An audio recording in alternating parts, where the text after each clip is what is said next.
जय हिंद। स्वागत है आप सभी का एक बार फिर से लक्ष्य के यूट्यूब चैनल पर। और हम जो पॉलिटी की रेगुलर क्लासेस ले रहे हैं तो उसमें लास्ट जो टॉपिक हमने क्लियर किया था वो क्लियर किया था संसदीय शासन व्यवस्था।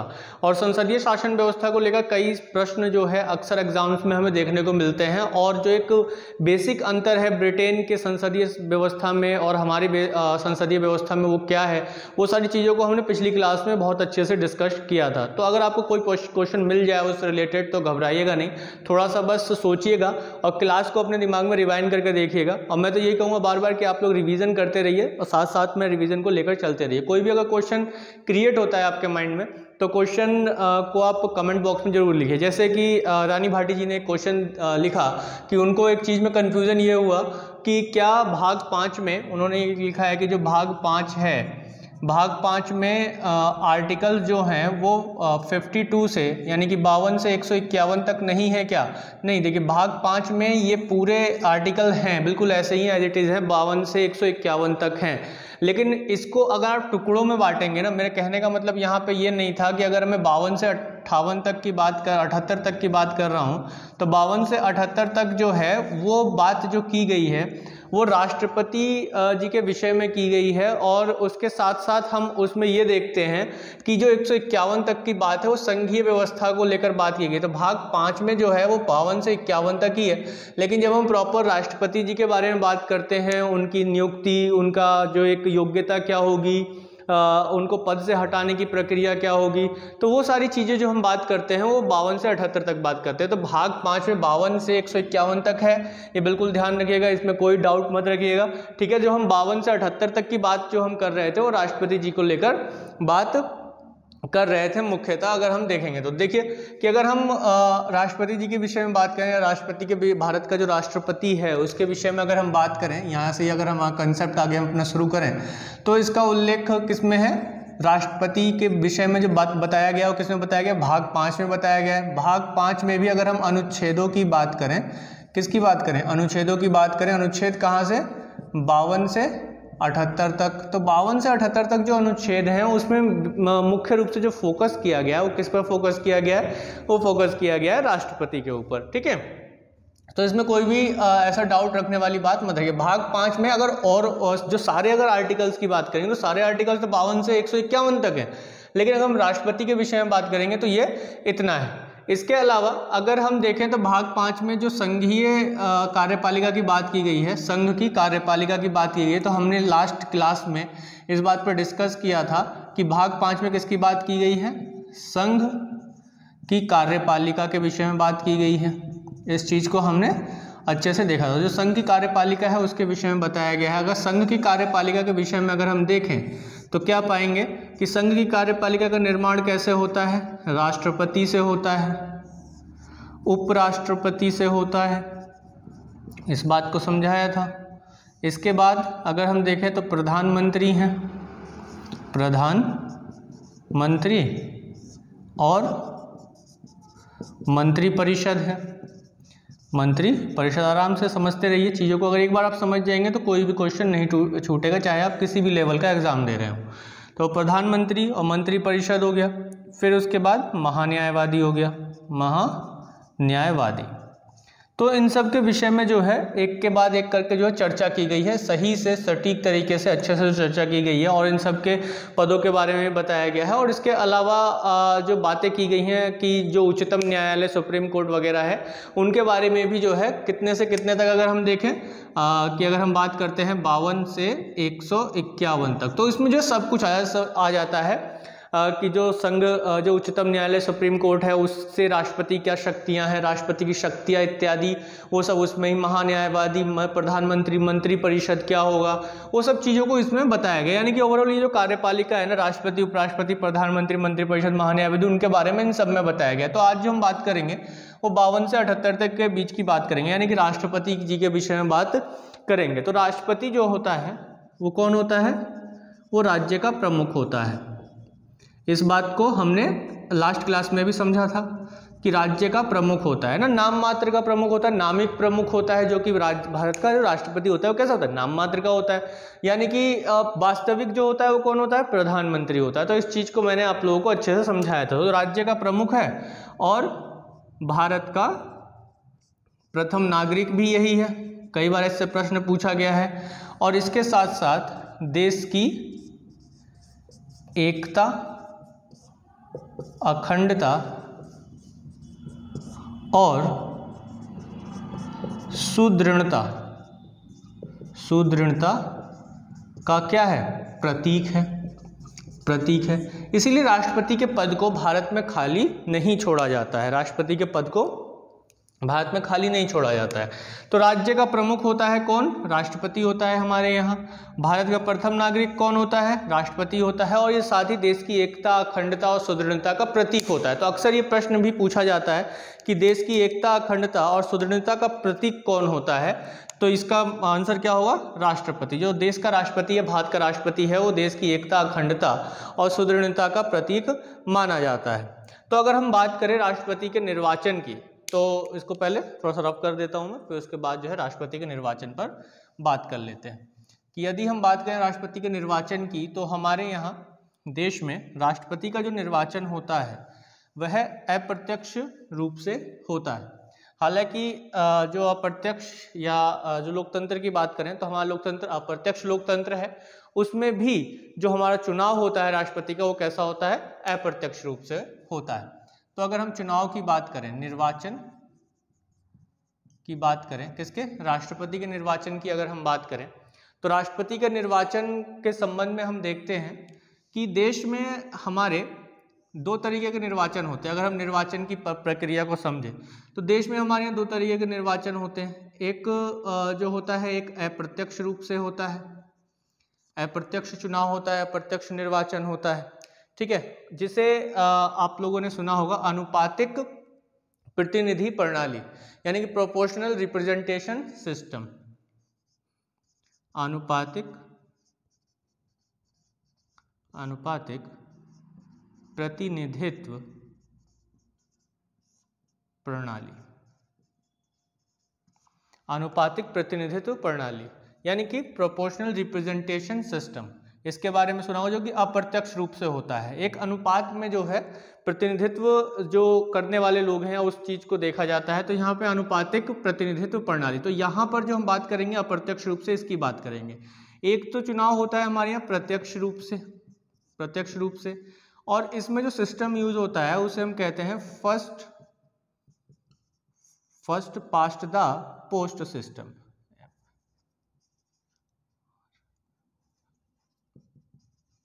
First past the post system, ये इसका सीधा सा फंडा होता है। क्या सीधा फंडा होता है इसका, जो सीधा कंसेप्ट होता है, क्या सीधा कंसेप्ट होता है कि जिसके ज्यादा वोट है ना, ज्यादा वोट वाला विजय, ज्यादा वोट वाला क्या होगा, ज्यादा मत वाला विजयी होगा, विजयी हो गया, ठीक है। इसका सीधा सा मतलब होता है, यानी कि हम इसका इस्तेमाल मेनली कहाँ करते हैं, जैसे संसद के चुनाव हो गए, है ना, संसद में भी किसके, लोकसभा के चुनाव हो गए, विधानसभा के चुनाव हो गए, पंचायती राज व्यवस्था चुनाव हो गया, या म्यूनसिपालिटी के चुनाव हो गए। तो यहाँ पर हम यूज़ करते हैं किसको, first past the post system का इस्तेमाल जो है हम लोग इसमें करते हैं इन चीज़ों में।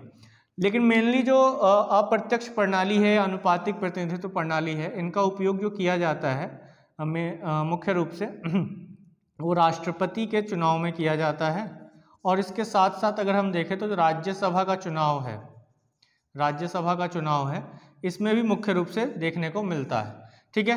तो राष्ट्रपति का जो चुनाव है उस पर हमारा फोकस रहेगा, और अनुपातिक प्रतिनिधित्व प्रणाली जो है उसके अनुसार कैसे ये चुनाव होगा उस पर हम लोग देखेंगे। यानी कि आज जो हमें देखना है, हमें इसी चीज़ को देखना है, इसी चीज़ को समझना है कि राष्ट्रपति का चुनाव कैसे होता है। तो बहुत से कैंडिडेट ऐसे होते हैं, या बहुत से ऐसे कैंडिडेट्स हैं जिन्होंने मेरे से कई बार इस क्वेश्चन को पूछा है कि जो राष्ट्रपति का चुनाव होता है वो हमारे समझ में ही नहीं आया है आज तक, कि होता कैसे है, कैसे उसकी काउंटिंग होती है, क्या होता है अनुपातिक प्रतिनिधित्व प्रणाली, एकल संक्रमणीय मत प्रणाली क्या होती है, बड़ा ही भारी शब्द आ गया, संक्रमणीय, हस्तांतरणीय आ जाता है, या फिर स्थानांतरण शब्द भी आ जाता है कि एकल स्थानांतरणीय मत प्रणाली या हस्तांतरणीय मत प्रणाली। तो ये भारी भारी शब्द सुन के चक्कर से आने लगते हैं, ये है क्या, ये अक्सर है।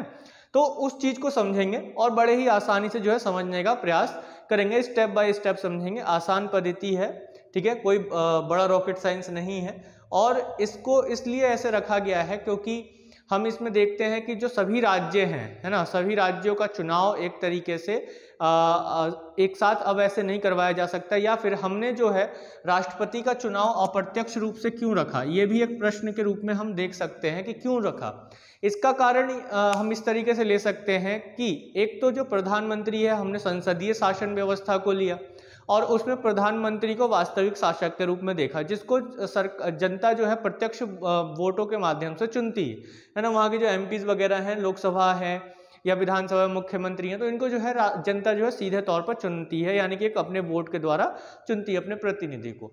अब यहाँ पे क्या होगा कि शक्तियों को लेकर जो उपयोग करेगा मुख्य रूप से प्रधानमंत्री करेगा और जवाबदेही किसकी होगी, प्रधानमंत्री होगी। अब यहाँ पर सोचिए कि अगर राष्ट्रपति को भी जो देश की जनता है वो सीधे चुनती, तो क्या होता कि उसके पास भी एक प्रॉपर पावर होती, एक शक्तियां होती कि उसे जनता ने चुना है, जनता ने उसको जो है अपना राष्ट्राध्यक्ष चुना है। तो यहाँ पर जो है जो राष्ट्रपति है वो क्या करता, राष्ट्रपति के प्रधानमंत्री या कैबिनेट की बात को मान लेता, तब नहीं मानता। क्यों? क्योंकि वो सीधे तौर पर जवाबदेह होता है किसके लिए, लोगों के लिए। तो यहाँ पर शक्तियों का कन्फ्लिक्ट होता है, जो पावर कन्फ्लिक्ट है वो जो है बहुत ज़्यादा जो है एक दूसरे से टकरा जाते हैं, या फिर एक तरीके से कहा जा सकता है कि एक दूसरे में दिक्कत होती यहाँ पर इस चीज़ को लेकर। तो एक तो ये था। दूसरा कि एक बार प्रधानमंत्री का चुनाव करवाया गया या लोकसभा का चुनाव करवाएगा, पूरे देश में चुनाव करवाया जाएगा और उसमें भी काफ़ी खर्चा होता है, पैरामिलिट्री फोर्सेस है या दूसरे जो कर्मचारी हैं उनको हायर किया जाता है चुनाव आयोग के द्वारा। तो ऐसे बहुत लंबी चौड़ी प्रक्रिया होती है।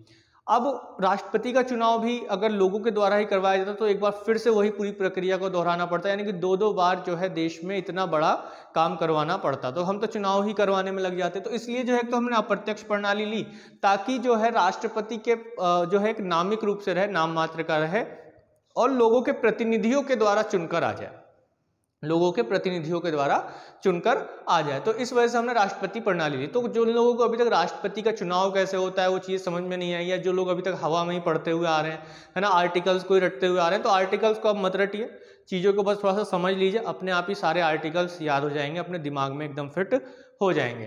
तो यहाँ पर अब हम देखते हैं कि जो अनुपातिक प्रतिनिधित्व प्रणाली है ना, अनुपातिक प्रतिनिधित्व प्रणाली, इसको इंट्रोड्यूस किसने किया, यानी कि ये विश्व में ये आया कहाँ से। तो विश्व में अगर हम देखें तो वर्ष 1857 में एक व्यक्ति हुए, वर्ष 1857 में एक व्यक्ति हुए, हेयर नाम के व्यक्ति हुए। तो हेयर ने जो है इस प्रणाली को इंट्रोड्यूस किया, अनुपातिक प्रतिनिधित्व प्रणाली को जो है प्रस्तुत किया था, और इसे हेयर व्यवस्था के रूप में भी जाना जाता है। इसे किस रूप में भी जाना जाता है, हेयर व्यवस्था के रूप में भी इसे जाना जाता है और पढ़ा जाता है, हेयर व्यवस्था। इसी में ही हम देखते हैं एकल संक्रमणीय मत प्रणाली या सिंगल ट्रांसफेरेबल वोट सिस्टम। ठीक है, इसी में ही हम लोग देखेंगे, यानी कि जो अनुपातिक प्रतिनिधित्व प्रणाली है उसी में ही हम क्या देखते हैं, एकल संक्रमणीय मत प्रणाली, एकल संक्रमणीय मत प्रणाली, यानी कि सिंगल ट्रांसफेरेबल वोट सिस्टम। तो यहाँ पर घबराने वाली कोई बात नहीं है, इस शब्द को भी समझेंगे। कई बार आप लोगों ने पढ़ा होगा कि राष्ट्रपति का चुनाव कैसे होता है, राष्ट्रपति का चुनाव एकल संक्रमणीय मत प्रणाली से होता है, ऐसे रटा हुआ है ना, या अनुपातिक प्रतिनिधित्व प्रणाली से होता है, इस तरीके से रटा होगा। अब इनके मीनिंग क्या होते हैं, इनके अंदर होता क्या है, कैसे होता है, उस पर हम लोग बात करेंगे। तो एक वोट जो क्या है, इसका मतलब क्या हो जाता है कि एक वोट जो हस्तांतरणीय है, यानी कि कोई एक वोट, सिंगल यानी कि जो एकल है, ये क्या हो गया कि कोई एक वोट हो गया, है ना, एक वोट हो गया। संक्रमणीय बोल दीजिए, काफी भारी भरकम शब्द हो गया, इससे अच्छा ले लीजिए हस्तांतरणीय, हस्तांतरणीय यानी कि ट्रांसफेरेबल, ये ट्रांसफर हो जाता है ना। तो एक वोट जो क्या हो जाए, ट्रांसफर हो जाए, हस्तांतरण हो जाए, यानी कि आपका वोट जो है वो एक ही है, आपने वोट एक ही डाला है, लेकिन जब वो आपके लायक नहीं रहा, या कहा जा सकता है आपने जिसको वोट दिया अब वो है उसके काम का नहीं रहा, तो वो वोट क्या हो जाएगा, किसी और को ट्रांसफर हो जाएगा, खराब नहीं होगा। इस चीज को अभी हम उदाहरण के थ्रू समझेंगे, लेकिन फिलहाल अभी ध्यान रखिए कि जो अप्रत्यक्ष रूप से निर्वाचन होता है देश में, वो अनुपातिक प्रतिनिधित्व प्रणाली के माध्यम से होता है, और जिसकी शुरुआत, इस कंसेप्ट की शुरुआत जो की थी वो हेयर ने की थी, हेयर ने ये व्यवस्था उत्पन्न की थी। इसे सिंगल ट्रांसफेरेबल वोट सिस्टम भी कहते हैं, यानी कि एकल हस्तांतरणीय मत प्रणाली भी कहते हैं, यानी कि वोट जो एक वोट जो क्या हो हस्तांतरणीय हो, ट्रांसफरेबल हो, एक दूसरे में एक जो है उसका ट्रांसफर हो, यानी कि अगर जब वो है योग्य ना रहे तो आगे बढ़े।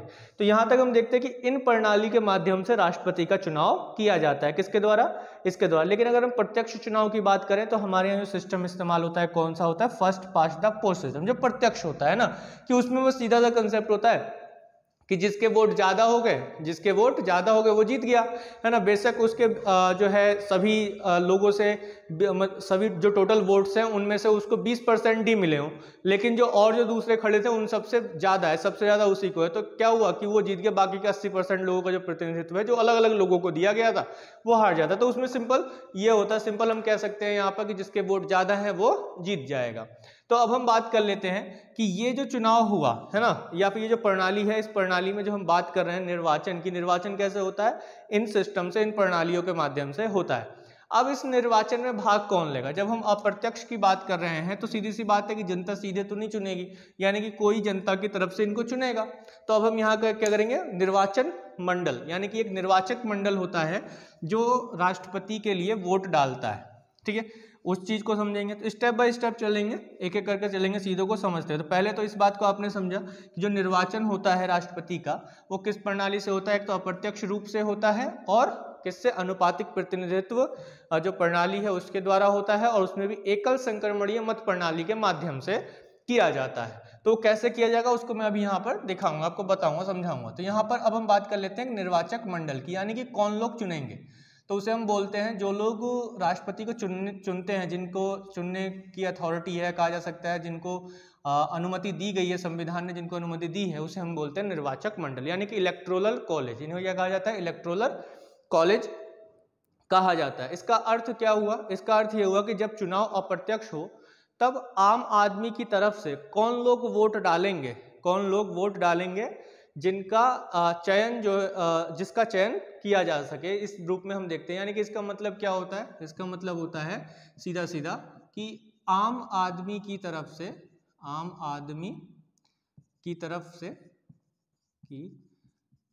से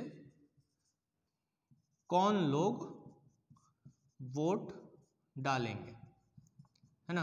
तो ये किस में देखा जाएगा, आम आदमी की तरफ से कौन लोग वोट डालेंगे, ये देखा जाता है निर्वाचक मंडल में। और निर्वाचक मंडल का मतलब क्या हो गया कि आम आदमी की तरफ से कौन लोग वोट डालेंगे जो राष्ट्रपति जी के लिए होगा या राष्ट्रपति के लिए होगा। यानी कि आम लोग वोट नहीं डालेंगे, जो आम लोग हैं, है ना, कॉमन मैन है, वो वोट नहीं डालेंगे। तो कौन लोग वोट डालेंगे, तो कुछ खास लोग डालेंगे, है ना, कुछ खास लोग डालेंगे, तो खास आदमी डालेंगे कुछ। अब ये खास आदमी कौन होंगे, ये खास आदमी वही होंगे जिनको हमने पहले प्रत्यक्ष चुनाव के माध्यम से चुनकर भेजा था लोकसभा में, ठीक है, या फिर जो राज्यसभा में है जो अप्रत्यक्ष रूप से वो चुने गए, विधानसभा के हैं वो प्रत्यक्ष रूप से हमने चुन के भेजे। तो वहां से जो खास लोग हैं वो, तो अब ये खास लोग में कौन कौन लोग आएंगे, है ना, खास लोग में कौन कौन लोग आएंगे। जैसे सबसे पहले हम देख लेते हैं ना, ये थोड़ा ज़्यादा जगह घेर लेता है, इसको थोड़ा ऐसा कर लेते हैं ना, चलिए समझ जाएंगे आप लोग। तो यहाँ पर हम देख लेते हैं कि सभी राज्यों की विधानसभाओं के कौन लोग, सबसे पहले लेते हैं सभी राज्यों की विधानसभाओं के निर्वाचित सदस्य। देखो जो लोग पढ़ चुके हैं ना पहले, थोड़ा वो जानते होंगे इसके बारे में, तो वो साथी के साथ अगर क्लास ले रहे होंगे तो और उसने नहीं पढ़ा होगा तो उसको क्या करेंगे, कोनी मार रहे होंगे, देखो ये तो मैंने पढ़ा हुआ है, ये तो मैंने पढ़ा हुआ है। तो जो ग्रुप में देख रहे हैं क्लास को, तो मैं उनसे यही कहूँगा जिन्होंने कभी नहीं पढ़ा है इस चीज़ को, तो बस इस पर कॉन्सेंट्रेट रखें। अपने पड़ोसी जो एक बौद्धिक आतंकवादी बैठा है ना पड़ोस में, जो आपको बार बार कोनी कर रहा होगा कि ये तो मैंने पढ़ा हुआ है, ये तो मैंने पढ़ा हुआ है, तो वो ऐसे ही बोलता रह जाएगा, जबकि उसने वो कंसेप्ट भी नहीं पढ़े होंगे जो मैं अभी आगे जाके बताने वाला हूँ। क्योंकि वो बौद्धिक आतंकवादी जो होते हैं वो या तो ऐसे होते हैं कि थोड़ा बहुत उन्होंने पढ़ा होता है, थोड़ा बहुत जाना होता है, लेकिन आगे जानने की जिज्ञासा नहीं रखते हैं। तो ऐसे बौद्धिक आतंकवादी मत बनिएगा कोई भी। अगर कोई नहीं कर रहा है तो अच्छी बात है, जो कर रहा है वो हृदय पर ना ले, बस थोड़ा सा दिमाग पर लेकर सोच ले, मस्तिष्क पर लेकर थोड़ा सा सोच ले कि मैं क्या कहना चाह रहा हूँ। मैं ये कहना चाह रहा हूँ कि बस थोड़ा सा एक बार पूरा आराम से देखिए और चीज़ों को समझ लीजिए ना, चीज़ों को समझ लेंगे तो बड़े आराम से आ जाएगा। जैसे कि अभी सामने जो कुछ लोग बैठे हुए हैं, ये इसमें से एक बौद्धिक आतंकवादी बार बार जो है दिक्कत कर रहा है, क्यों, है ना। चलिए, तो अभी आराम से जो है बस समझते रहिए। तो यहाँ पे सभी राज्यों की विधानसभाओं के निर्वाचित सदस्य, तो जो निर्वाचित सदस्य हैं, ठीक है, वो तो अब यहाँ पर देखिए चीज क्या होगी। अब यहाँ पर हमें एक तरीके से नोट डाउन करने वाली, समझने वाली, निर्वाचित सदस्य हैं। इस कीवर्ड पर ध्यान रखिए। एक विधानसभाओं को बात किया गया, किसकी बात की गई है, विधानसभाओं की बात की गई है। इसका मतलब क्या हो गया, विधानसभाओं की बात की गई है, तो इसका मतलब ये हो गया कि जिन राज्यों में विधान परिषदें हैं, विधान परिषदों के सदस्यों को इसमें मौका नहीं दिया जाएगा, ठीक है। इसी तरीके से निर्वाचित की बात की गई है, मनोनीत की नहीं, यानी कि जो मनोनीत मेंबर्स हैं वो नहीं। देखिए, राज्य विधानसभाओं में भी एक व्यक्ति को मनोनीत किया जा सकता है जो एंग्लो इंडियन है। अगर राज्यपाल को ऐसा लगता है कि प्रतिनिधित्व जरूरी है और वह एंग्लो इंडियन का प्रतिनिधित्व नहीं आ पाया है, तो वहां पर क्या होगा, वहां पर एक व्यक्ति को मनोनीत किया जा सकता है। क्लियर। तो राष्ट्रपति माफ कीजिएगा, राज्यपाल जो होगा राज्य का, वो एक व्यक्ति को मनोनीत कर सकता है। तो यहाँ पर अगर मैं एक क्वेश्चन पूछूं कि जो एंग्लो इंडियन है, क्या वो राष्ट्रपति के चुनाव में वोट डाल सकता है। जो एंग्लो इंडियन व्यक्ति है कोई, तो क्या वो राष्ट्रपति के इलेक्शन में वोट डाल सकता है। तो जल्दी से कमेंट बॉक्स में हाँ या ना लिख के भेज दीजिए बस जल्दी से। चलिए, लाइव तो नहीं है, नहीं तो डिस्कशन बहुत अच्छा चलता हमारा। लाइव के लिए मैं बार बार वही बोल रहा हूँ कि शेयर कीजिए ज़्यादा से ज़्यादा, और जब सब्सक्रिप्शन एक लिमिट पर पहुँच जाएंगे, जिसके बाद लाइव आने हम लोग शुरू हो जाएंगे, तो ज़्यादा अच्छा रहेगा। चलिए, बाकी आप लोग समझदार ही हैं। तो यहाँ पर मनोनीत की अगर हम बात करें, तो मैंने क्वेश्चन पूछा है क्या एंग्लो इंडियन, क्या कोई एंग्लो भारतीय व्यक्ति है वो राष्ट्रपति के चुनाव में वोट डाल सकता है। तो मैं यहाँ पे कहूँगा कि हाँ, वो डाल सकता है। हमें यहाँ पर दिक्कत एंग्लो भारतीय से नहीं है, दिक्कत यहाँ पे मनोनीत से है। मनोनीत है अगर वो एंग्लो भारतीय, तो वह वोट नहीं डालेगा। लेकिन अगर वह चुनकर आया है, कोई एंग्लो भारतीय चुनकर आया है, वो विधानसभा में गया, लेकिन उसे लोगों ने वोट डाल, एमएलए बनाया गया है, उसे चुनकर गया है, निर्वाचित है वो सदस्य, तो वोट डाल सकता है, क्यों नहीं डाल सकता है। लेकिन अगर वह मनोनीत है तो नहीं डाल सकता। तो क्वेश्चन क्या है, क्वेश्चन नॉर्मल है कि क्या एंग्लो भारतीय जो नागरिक है या एंग्लो भारतीय जो व्यक्ति है वो राष्ट्रपति के चुनाव में वोट डाल सकता है। तो हाँ, डाल सकता है, ठीक है, सीधा सा कंसेप्ट, ठीक है। अगर वो कैसा है, निर्वाचित है। अगर वो मनोनीत है तो नहीं डालेगा। तो यहाँ पर जो है थोड़ा सा समझने वाली बात हो जाती है। तो सभी राज्यों की विधानसभाओं का निर्वाचित सदस्य, जो कुछ लोग हैं यानी कि एमएलए जो हैं, वो यहाँ पर आ जाएंगे। इसके बाद संविधान में 1992 में 1992 में 70वां संविधान संशोधन किया गया। 70वां संशोधन किया गया संविधान में, कब, 1992 में। तो जो 70वां संविधान संशोधन है वो किया गया 1992 में 17वां। इससे पहले 69वां संविधान संशोधन के माध्यम से हम देखते हैं कि दिल्ली को एक विशेष दर्जा दिया गया, यानी कि हाफ स्टेट टाइप का जो है दर्जा दिया गया। अक्सर कहा जाता है कि हाफ स्टेट आधा राज्य है, तो वैसा दर्जा दिया गया। एक विधानसभा भी वहाँ पर निर्मित की गई। और 70वें संविधान संशोधन 1992 के द्वारा क्या किया गया कि जो दिल्ली है और जो एक और राज्य है, एक और केंद्र शासित राज्य है पुदुचेरी, यहाँ की विधानसभाओं के भी निर्वाचित जो सदस्य हैं, विधानसभा के कौन, निर्वाचित सदस्य, वो भी वोट डाल सकते हैं। किसमें, राष्ट्रपति के निर्वाचन मंडल के रूप में वो भी आएंगे। इसके बाद अगर हम देखें तो अब आते हैं जो सांसद हैं, उनके लिए तो संवैधानिक रूप से है ही ये मामला कि जो संसद है हमारी, है ना, संसद जो है, संसद के भी दोनों, यानी कि जो राज्यसभा है और जो लोकसभा है, दोनों ही सदनों के जो मेंबर्स हैं उसमें भी कौन से, जो निर्वाचित हैं, है ना, इसमें भी कौन होंगे, जो निर्वाचित हैं, ठीक है, मनोनीत नहीं, है ना। मनोनीत कहाँ, 12 लोग जो है राज्यसभा में मनोनीत होते हैं और 2 लोग जो हैं लोकसभा में मनोनीत होते हैं। हालांकि मैं ये थोड़ा सा अभी आप लोगों को ऐसे बता रहा हूँ, अगर आप हाल ही में एक संशोधन को देखेंगे तो मनोनीत जो करने की प्रक्रिया है एंग्लो इंडियंस को, उसको हटा दिया गया है अभी फिलहाल के लिए, अभी हटा दिया गया है संशोधन करके। तो उस पर मैं डिस्कस करूँगा, लेकिन फिलहाल जो है अभी इसे समझने के लिए हम लोग पुराने उस पर लेकर चल रहे हैं। तो अब हम यहाँ पर देखें जो राज्यसभा है और जो लोकसभा है ना, यहाँ पर जो मेंबर्स हैं, टोटल जो मेंबर्स होंगे यहाँ पर, अगर राज्यसभा की बात करें तो कितनी सीटें यहाँ पर अधिकतम सैंक्शन है, 250 सीटें, जिसमें से 245 पर जो है क्या होते हैं, लोग होते हैं, है ना। 245 में से 12 माइनस कर दिया जाए जो कि मनोनीत होते हैं। ये कैसे होते हैं, ये मनोनीत होते हैं तो ये वोट नहीं डालेंगे, तो माइनस करके कितना आ जाएगा, 233 आ जाएगा। यानी कि 233 ऐसे हैं जो वोट डाल सकते हैं, जो निर्वाचित है, कहाँ पर, राज्यसभा में। ऐसे ही लोकसभा में जो है कितनी है, 552 सीटें। 552 सीटों में से जो सीटों का बंटवारा है वो कुछ इस तरीके से है कि 530 किसके लिए है, 530 राज्यों के लिए है। तो 530 के 30 जो है राज्यों के से जो मतलब एमपीज आते हैं वो तो आते ही आते हैं, पूरा सीट भरा हुआ है। फिर उसके बाद हम देखते हैं कि 20 सीट जो है किसके लिए है, यूनियन टेरिटरी के लिए, केंद्र शासित प्रदेशों के लिए है, जिसमें से जो 13 सीटें हैं वो तो फुल हैं, भरी हुई हैं, बची 7 वो खाली रखी गई है कि भविष्य में जो है उसे अगर कहीं सीट बढ़ती है तो भर लिया जाएगा। ऐसे यहाँ पर जो 5 सीटें एक्स्ट्रा रखी गई है ना, ये 5 सीटें हैं यहाँ पे एक्स्ट्रा, तो ये 5 सीटें हैं, अगर भविष्य में कहीं पर सीट बढ़ती है तो क्या किया जाएगा कि उसको वहाँ पर बढ़ाने की जरूरत नहीं पड़ेगी, संशोधन करने की जरूरत नहीं पड़ेगी हमको, हम जो है सीधे वहाँ पर सीट एक अलॉट कर देंगे।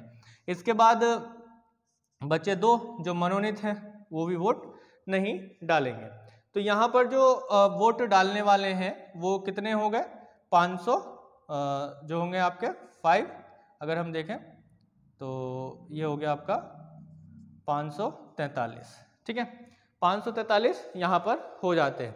तो जो 543 इधर हो गए और उधर जो है 233 हो गए। 543 लोग वो इधर कहाँ पर, लोकसभा में जो वोट डाल सकते हैं, 233 वो राज्यसभा में जो वोट डाल सकते हैं।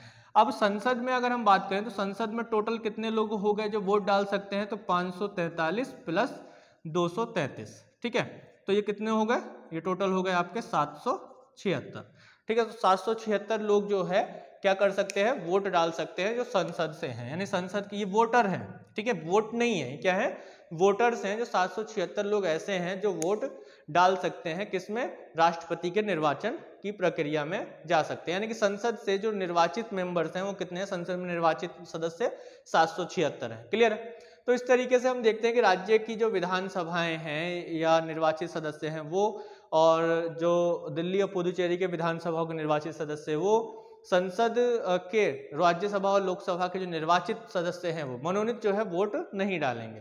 तो यहाँ पर हम देखते हैं कि ये निर्वाचन मंडल है, यानी कि ये लोग जो है वोट डाल सकते हैं। अगर आप इसे एक तरफ कंबाइन में लिख सकते हैं तो जो स्टेट लेजिस्लेटिव असेंबलीज हैं, स्टेट लेजिस्लेटिव असेंबली के जो है इलेक्टेड मेंबर्स हो गए।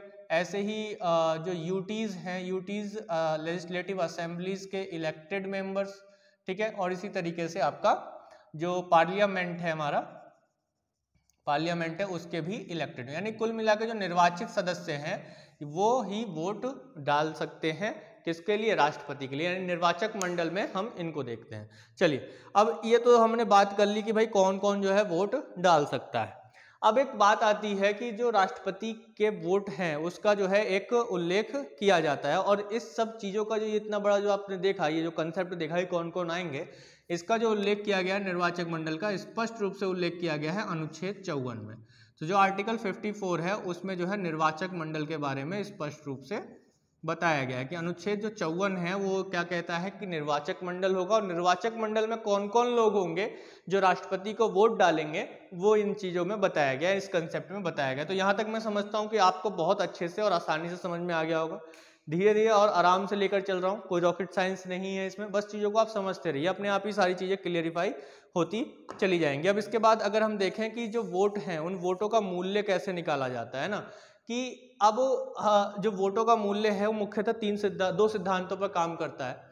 अब यहाँ पर आप देखेंगे कि राज्य विधानसभाएं हैं, यहाँ पर वोटर्स तो ज़्यादा होंगे, यहाँ पर 4000 से ऊपर टोटल जो सीटें हैं, मतलब अगर बोला जाए कि जितने भी विधायक हैं देश में राज्य की विधानसभाओं में और केंद्र शासित प्रदेशों में, तो इनको मिलाकर जो है 4000 से ऊपर एमएलए आते हैं, वोटर्स आते हैं, ठीक है।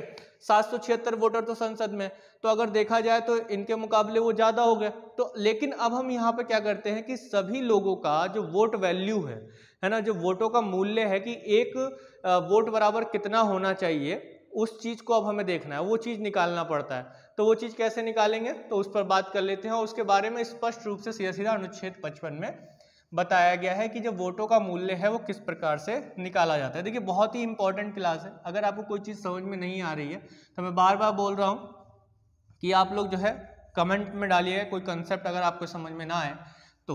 देखिए चुनाव को समझना थोड़ा ज़रूरी हो जाता है क्योंकि अब 2017 के बाद राष्ट्रपति जी को का चुनाव जो है होने वाला है, एक बार फिर से अब होगा। 5 साल पूरे हो जाएंगे अगले वर्ष 2022 तक। तो आपको ये देखने को मिलेगी प्रक्रिया कि राष्ट्रपति का जो चुनाव है वो किस तरीके से होता है, तो आपको समझने का एक प्रयास करना चाहिए। इनफैक्ट ये जो क्लास मैं देता हूँ या क्लासेस जो मैं आप लोगों के साथ डिस्कस करता हूँ, शेयर करता हूँ, ये केवल कॉम्पिटिटिव एग्जाम्स के लिए तो महत्वपूर्ण है ही है ना, और इसके साथ साथ जो आपका लाइफ है या जो नॉन स्टूडेंट लोग भी अगर देख रहे हैं उनको भी शेयर कीजिए। अगर वो लोग देख रहे हैं तो उनके अंदर एक अच्छी समझ उत्पन्न होगी कि आपकी जो एक राजनीतिक व्यवस्था है वो किस तरीके की है। तो मैं ये भी समझता हूँ कि उन सभी को जो है ये क्लासेस देखनी चाहिए और समझनी चाहिए।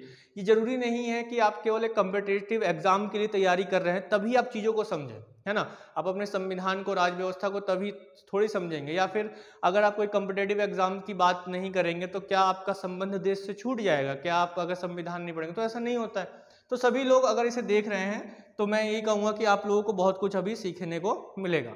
तो कुल मिला के अब हम बात कर लेते हैं जो वोटों का मूल्य होता है वो क्या होता है। जो वोटों का मूल्य है वो कैसे हम लोग निकालते हैं, यानी कि एक जो वोट की वैल्यू है वो कैसे निकालते हैं। तो जो वोट वैल्यू है उसके बारे में जो बात की गई है, यानी कि कहा जाए वोट का मूल्य, है ना, वोट का मूल्य। एक जो विधायक है उसके वोट का मूल्य कितना है, यानी कि एक राज्य में अगर एक विधायक है कोई और उसके वोट का मूल्य कितने वोटों के बराबर होगा, ठीक है, उस चीज को हम लोग समझते हैं। तो वहां से ही आपका ये कंसेप्ट अब क्लियर होना शुरू होगा। तो इसके विषय में जो स्पष्ट रूप से कहा गया है, बताया गया है अनुच्छेद 55 में स्पष्ट रूप से बताया गया, आर्टिकल 55 में बहुत अच्छे से बताया गया है। और इसमें 2 सिद्धांत बताए गए हैं। जो सिद्धांत है वो क्या है, इसी सिद्धांत के आधार पर जो है वोटों का मूल्य निकलता है कि सभी राज्यों का प्रतिनिधित्व समान हो। सबसे पहला कि सभी राज्यों का प्रतिनिधित्व समान हो। मतलब क्या कि ये सुनिश्चित किया जा सके कि हर राज्य के हर व्यक्ति की भागीदारी राष्ट्रपति के चुनाव में हुई है, ठीक है। हर व्यक्ति, हर राज्य के हर व्यक्ति की भागीदारी राष्ट्रपति के चुनाव में हुई है। इस बात का सुनिश्चित करना इसका काम है कि सभी राज्यों का प्रतिनिधित्व जो है वो समान होना चाहिए, ठीक है। यानी कि जो राज्य में जितने भी नागरिक हैं उन सभी का वोट राष्ट्रपति तक पहुंचना चाहिए। लेकिन वो लोग तो नहीं डालेंगे, तो कौन डालेंगे? उनकी तरफ से जो एमएलए चुने गए हैं, जो विधायक चुने गए हैं, वो वोट डालेंगे। तो यहाँ पर जो है वही चीज कि सभी राज्यों का प्रतिनिधित्व जो है वो समान होना चाहिए, यानी कि हर राज्य के हर एक व्यक्ति का, हर एक नागरिक का जो वोट है वो राष्ट्रपति तक पहुंचना चाहिए, यानी कि राष्ट्रपति के चुनाव में डलना चाहिए। दूसरा जो बोला गया है वो राज्यों और केंद्र के बीच भी समानता हो, इस चीज को बोला गया है। राज्यों और केंद्र के बीच भी समानता हो, ठीक है। यानी कि जैसा कि मैंने बताया था अभी, केंद्र में कितने वोटर्स हैं? केंद्र में है 776 वोटर्स, है ना, जबकि राज्यों में 4000 से ऊपर कुछ वोटर्स हैं। तो यहाँ पर एक समानता होनी चाहिए, यानी कि इनके वोट जो है राज्य के जो एमएलएज हैं उनके वोट और जो केंद्र के एमपीज हैं उनके वोट जो है एक समान रूप से होने चाहिए। तो कुल मिला के अगर हम इसमें कहें तो सभी राज्यों के वोट मिलाकर और केंद्र के वोट मिलाकर क्या हो, एक समान रूप से आए। तो कैसे हम निकालेंगे? तो सबसे पहले जो निकाला जाता है, अगर हम इस कंसेप्ट में बात करें तो सबसे पहले निकाला जाता है एक विधायक के वोट का मूल्य। यानी कि एक विधायक जो है वो अगर अपना एक वोट डालता है तो उसके वोट पर कितने वोट, यानी कितने लोगों के वोट जाते हैं। तो कैसे निकाला जाता है? मत का जो मूल्य होगा वो कैसे निकाला जाएगा? राज्य की जनसंख्या कितनी है, ठीक है, कितनी है राज्य की जनसंख्या, राज्य की जो कुल जनसंख्या है, राज्य की कुल जनसंख्या कितनी है, इस चीज को देखा जाता है। राज्य की कुल जनसंख्या कितनी है इस चीज को देखा जाता है, अपॉन बटे में क्या रखा जाता है, बटे में रखा जाता है कि राज्य विधानसभा के निर्वाचित कुल सदस्य, है ना। तो जो राज्य विधानसभा के निर्वाचित कुल सदस्य, है ना, निर्वाचित सदस्य ही तो वोट डालेंगे, ठीक है। तो अब ये देखा जाएगा ना कि हर एक नागरिक का हर राज्य के हर एक नागरिक का जो वोट है वो राष्ट्रपति के चुनाव में शामिल होना चाहिए। तो कैसे पता चलेगा कि जो कुल जनसंख्या है, ठीक है, कुल जनसंख्या, अभी जनसंख्या कौन सी होगी उस पर अभी हम बात करेंगे। तो इस चीज को पहले थोड़ा सा समझ लेते हैं और फिर इसके बाद क्या कर देंगे इस चीज को, ये तो बहुत ज्यादा निकल के आ जाएगा। तो इसके लिए क्या किया गया कि 1000 से इसको डिवाइड कर दिया जाता है, ठीक है, 1000 से डिवाइड कर दिया जाता है। अब इसको समझने के लिए समझ लेते हैं। मान लीजिए कि कोई एक राज्य है ना, कोई ए नाम का राज्य है, उसकी जो जनसंख्या है टोटल 10 लाख, ठीक है, कितनी है 10 लाख। तो यहां पर रख देते हैं 10 लाख रख दिया, ठीक है, कितना रख दिया 10 लाख है। अब ये हम मान लेते हैं कि जो राज्य विधानसभा में निर्वाचित कुल सदस्य हैं, यानी कि निर्वाचित जो कुल सदस्य हैं उनकी संख्या कितनी है, निर्वाचित कुल सदस्य जो विधानसभा में निर्वाचित कुल सदस्य हैं उनकी संख्या कितनी है 10 मान लेते हैं, ठीक है, ज्यादा नहीं 10 मान लेते हैं, 1 लाख पर 1 मान लेते हैं ना, समझने के लिए चीजों को समझिए बस। अब यहाँ पे 10 कर दिया इंटू 1000 डिवाइड में 1000, तो यहाँ से एक जीरो से ये जीरो चला गया, अब ये 3 जीरो से ये 3 जीरो चला गया, कितना बचा 100। तो यानी कि जो एक विधायक है ना, कोई जो एक विधायक जी हैं, एक जो एमएलए जी हैं, MLA member of legislative assembly, तो एक एमएलए का जो वोट होगा वो 100 के बराबर होगा, ठीक है। तो यहां पर हमने इस तरीके से निकाल दिया। देखिए सबसे ज्यादा जो वोट है वो किस राज्य के एमएलए का होगा, किस राज्य के एमएलए का मूल्य सबसे ज्यादा होगा, ये आप लोग सोचिए, है ना, बड़े आराम से समझ में आ जाएगा कि सबसे ज्यादा जनसंख्या एक तरीके से देखा जाए तो उसके मामले में उत्तर प्रदेश आगे है, ठीक है। तो उत्तर प्रदेश में 208, यानी कि एक जो एमएलए है उसका वोट का वैल्यू 208 है, जो कि भारत में सबसे ज्यादा है ना। उत्तर प्रदेश का एक एमएलए जो है सबसे ज्यादा वोट रखता है, 208 रखता है राष्ट्रपति के चुनाव में। इसके बाद जो है तमिलनाडु और झारखंड का नंबर आता है, दोनों का लगभग समान आ जाता है, तो 176 आ जाता है, तो 176 जो है रखा जाता है। एक और बात याद रखिए, तो हमने समझने के लिए कर लिया।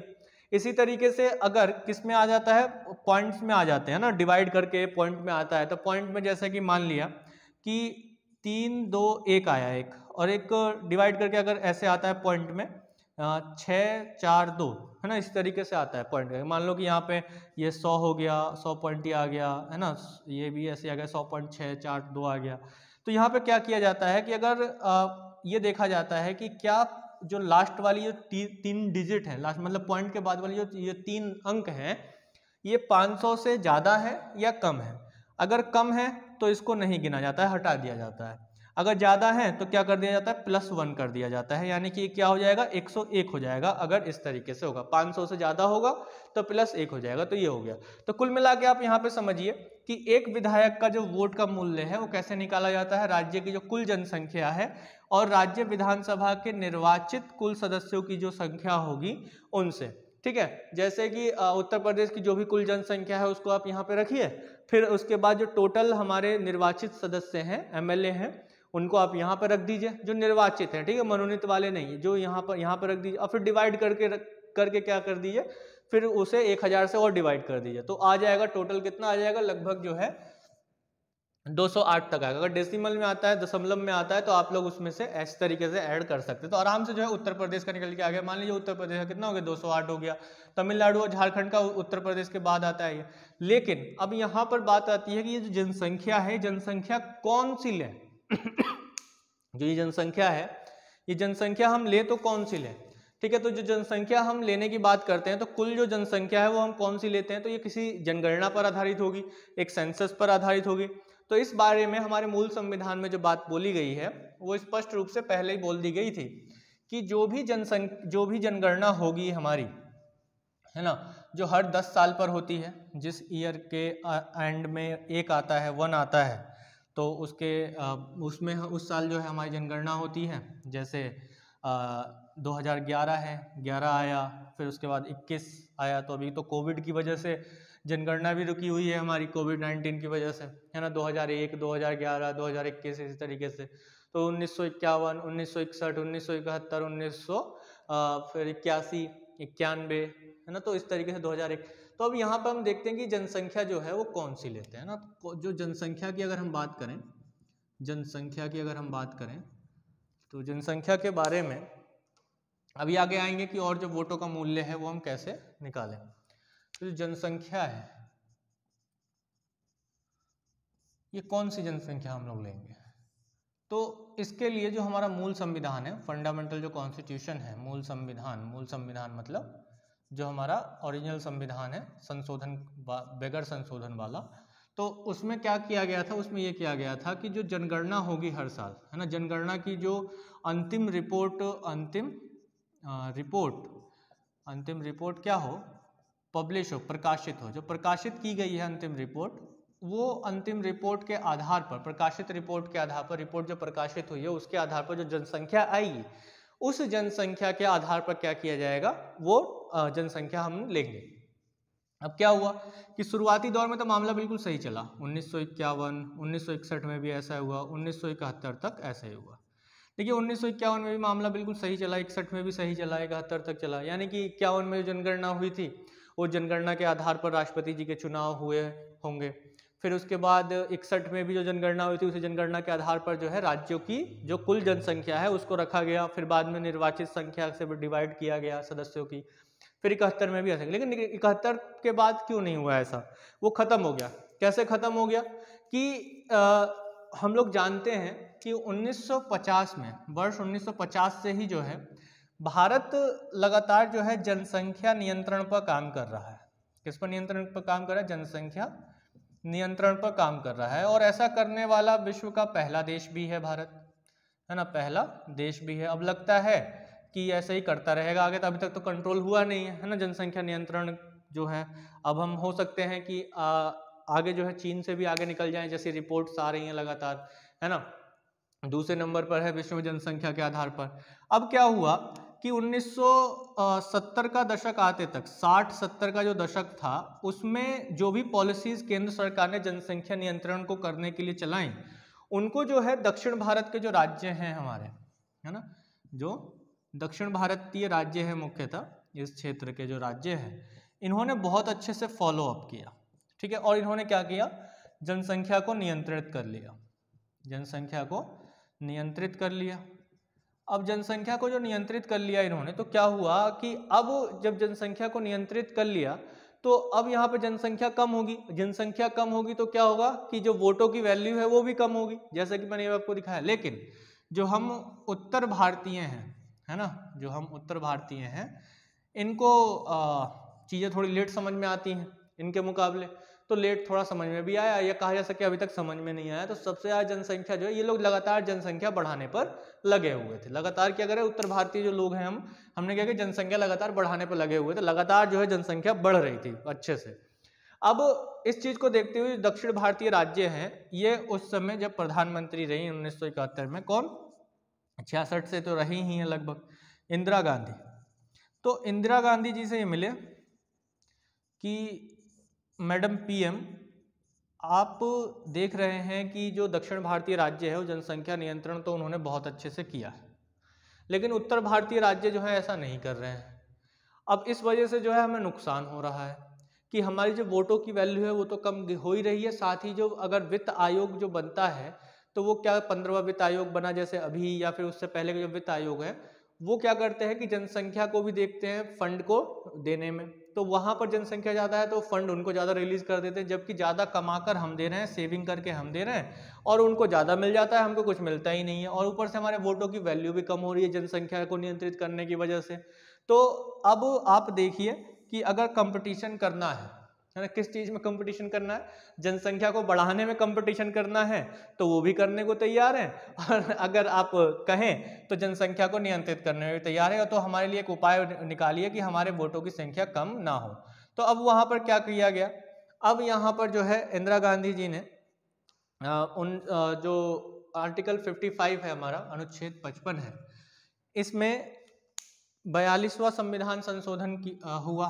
ठीक है, 42वां संविधान संशोधन तो हम जानते ही हैं, मिनी कॉन्स्टिट्यूशन कहा जाता है, लघु संविधान कहा जाता है, हर जगह लगा हुआ है। तो 42वां संविधान संशोधन जब हुआ, कौन सा, 42nd कॉन्स्टिट्यूशनल अमेंडमेंट 1976, तो इसके द्वारा जो है संविधान में क्या लिखवा दिया गया, आर्टिकल 55 में क्या लिखवा दिया इंदिरा गांधी जी ने, उन्होंने लिखवा दिया कि जो वोटों की वैल्यू है, जब वोटों की वैल्यू है वो 2000 ईस्वी की पहली जनगणना तक जो है 1971 की जनगणना पर ही होगी, है ना। ये इन्होंने लिखवा दिया कि 2000 ईस्वी की पहली जनगणना तक जो वोटों की वैल्यू निकाली जाएगी वो किसके आधार पर निकाली जाएगी, 1971 की जनगणना के आधार पर ही निकाली जाएगी। 1971 की क्या हो, जनगणना के आधार पर ही निकाली जाएगी। ठीक है, तो 2000 ईस्वी की जो पहली जनगणना होगी यानी कि 2001 वाली, तो वहां तक आते वहां उसके आधार पर फिर नई जनगणना, नई जनसंख्या के आधार पर बात की जाएगी, लेकिन तब तक जो है 1971 की जनगणना पर ही जो है वोटों की वैल्यू निकाली जाएगी। मतलब क्या कि जो कुल जनसंख्या है, जनसंख्या बटे जो निर्वाचित सदस्य है, ठीक है, तो ये और गुणा 1 बटा मतलब 1000, तो ये जो जनसंख्या है वो कौन सी जनसंख्या रहेगी, 1971 वाली जनसंख्या ही रहेगी। यहाँ पर 1971 वाली जनसंख्या को ही हम लोग लेंगे। कब तक, 2000 ईस्वी की पहली जनगणना तक, यानी कि 2001 की जो जनगणना है जब तक ना हो जाए तब तक। तो अब हम लोग क्या देखते हैं कि हम लोग देखते हैं कि भाई ये इसलिए कर दिया गया कि भाई तब तक जो है उत्तर भारतीय राज्य जो है चीज़ों को समझ जाएंगे और इसमें क्या होगा कि चीज़ें अच्छे से बनी रहेंगी और जनसंख्या भी नियंत्रित हो जाएगी। फिर उसके बाद 2001 तक जो है दोनों एक समान रूप से आ जाएंगे, दक्षिण भारतीय राज्य भी और जो उत्तर भारतीय राज्य हैं वो भी जो है एक समान रूप से आ जाएंगे। लेकिन क्या ऐसा होने वाला था, ऐसा नहीं होने वाला था। फिर इसके बाद 2000 ईस्वी में ही, 2000 में ही उस समय हम देखते हैं किसकी सरकार है, केंद्र में सरकार है अटल बिहारी वाजपेयी जी की, अटल बिहारी वाजपेयी। जो अटल बिहारी वाजपेयी जी हैं, इनके नेतृत्व में एनडीए की सरकार है केंद्र में। अब ये देखते हैं कि ये तो मामला फिर से गड़बड़ होने वाला है, दक्षिण भारतीय राज्य भी जो है उग्र हो रहे हैं कि जनसंख्या तो उत्तर भारतीयों ने कम की ही नहीं है। तो इन्होंने भी क्या किया, इन्होंने 84वां संविधान संशोधन किया, 84वां संशोधन किया और ये लिखवा दिया कि जो ये डेट थी 2000 ईस्वी, इसकी जगह पर क्या लिखवा दिया उन्होंने, 2026 लिखवा दिया। क्या लिखवा दिया, 2026 लिखवा दिया कि वर्ष 2026 तक 1971 की जनगणना के आधार पर ही वोटों की वैल्यू निकाली जाएगी। तो अब आप सोचिए कि 1971 और कहाँ 2000, फिर 2026, अब 2026 तक हमारी जनसंख्या कितनी बढ़ी। तो यानी कि हम यहाँ पे एक तरीके से ये कह सकते हैं कि जो मैंने पहला सिद्धांत आपको बताया, जो अनुच्छेद 55 में लिखा हुआ है कि सभी राज्यों का जो प्रतिनिधित्व है, या कहा जाए कि जो हर एक नागरिक का जो प्रतिनिधित्व है, सभी राज्यों का प्रतिनिधित्व समान हो, तो यहाँ पे समान प्रतिनिधित्व तो हो ही नहीं रहा है। यानी कि इसका मतलब क्या हो गया कि हर राज्य के, जो सिंपल भाषा में मैंने आपको, हर राज्य के हर नागरिक का राष्ट्रपति के चुनाव में भागीदारी, है ना, राष्ट्रपति के चुनाव में भागीदारी, ठीक है, राष्ट्रपति के चुनाव में भागीदारी। तो यहाँ पे तो ये वाला सिद्धांत हम क्या करते हैं, बड़े ही खुशी खुशी से और बड़े ही खुश होकर नकार देते हैं, खत्म कर देते हैं। तो वही चीज जो है हम यहाँ पर देखते हैं। किसी भी नागरिक की जो भागीदारी है वो एक तरीके से सभी नागरिकों की जो भागीदारी है वो सुनिश्चित नहीं हो पाती है। सीधा सीधा हम इस सिद्धांत को जो है मना कर चुके हैं एक तरीके से, बड़ी खुशी से और बड़े ही उससे वास्तविकता के साथ हम इसे मना कर चुके हैं। यानी कि कहा जाए कि जिनका जन्म 1971 के बाद हुआ होगा, है ना, सीधी सी बात है, जिनका जन्म 1971 के बाद हुआ होगा उनकी भागीदारी जो है कहीं से भी राष्ट्रपति के चुनाव में नहीं हो पाती है ना। क्यों?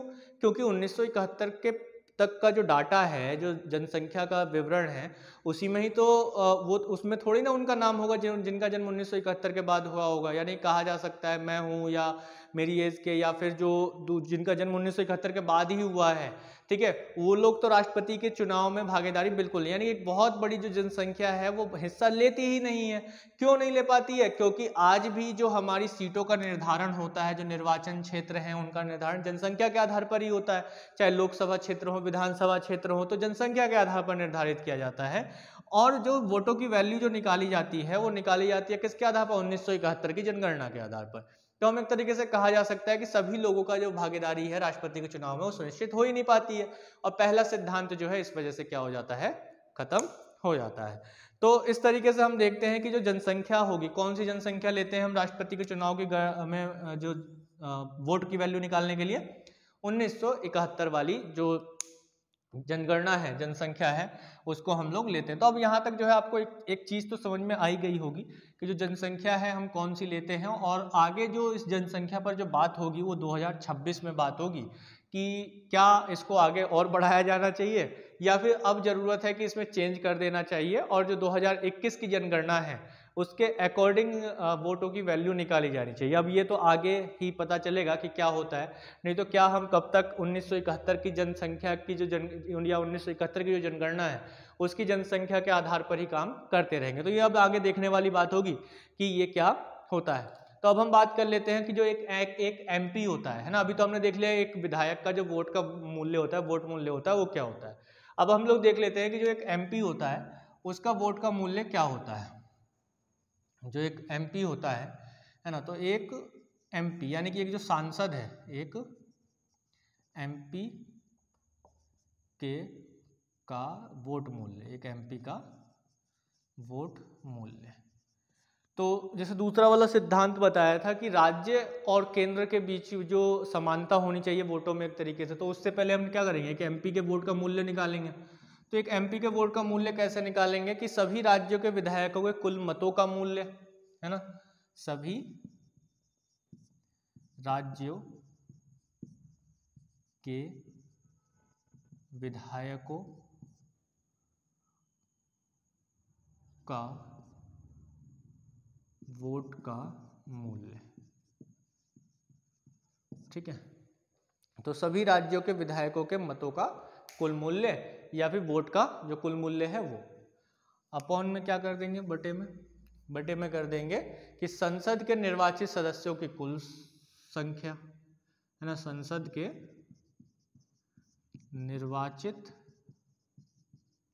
सदस्यों की संख्या,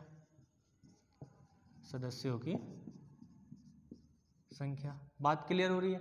तो वहां पर हमने रखा जनसंख्या, राज्य की कुल जनसंख्या रखी, अपॉन में जो निर्वाचित सदस्य हैं कहाँ के, विधानसभा के, उसको रखा। और यहाँ पे रखा कि जो सभी राज्यों के विधायकों का कुल मूल्य है ना, कुल जो वोटिंग है ना, कुल वोटिंग का जो मूल्य है, जैसे कि यूपी का कितना निकला, यूपी का 208 आता है ना, तमिलनाडु और झारखंड का कितना आता है, 176 आता है। तो उसी तरीके से सभी जो वोट्स हैं, है ना, जो वैल्यूज निकाली, अगर हम वो, तो ये एक एमएलए का है, किसका है, एक एमएलए का, ये भी बात ध्यान रखिएगा, ठीक है, एक सभी का नहीं है। यानी कि जो अगर 75 सीटें हैं यूपी में, तो 75 सीटों पर जो 75 एमएलए हैं या एमएलए होंगे, विधायक होंगे, तो उनका 208 नहीं है, एक का 208 है। कितना है, एक का 208 है। अगर 75 का निकालना हो तो 208 से क्या करेंगे आप, मल्टीप्लाई कर दीजिए, आ जाएगा, है ना, मल्टीप्लाई कर दीजिए, आ जाएगा, नहीं आ जाएगा। तो यहाँ पर ये एक का नहीं है, दिमाग में रखना है, किसका है ये, सभी मतलब ये एक का है, सभी का नहीं है, इस बात को ध्यान रखना, ठीक है। तो यहाँ पर अब हम देखेंगे सभी राज्यों के विधायकों का वोट का मूल्य, यानी कि अब जितने भी स्टेट्स हैं हमारे और उसमें जो भी हमारे विधायक हैं उन राज्यों में, उनके वोट का कुल मूल्य, अगर इसको देखा जाए तो ये लगभग जो आता है 549,474, 549,474 ये देखा जाता है, या अप्रॉक्स में हो सकता है, आगे हो सकता है कि संख्या ये बदल जाए, लेकिन अभी जो है फिलहाल हम इसी को लेकर चलते हैं। यानी कि जो कुल वोटों का मूल्य है वो 5,49,474 आता है टोटल।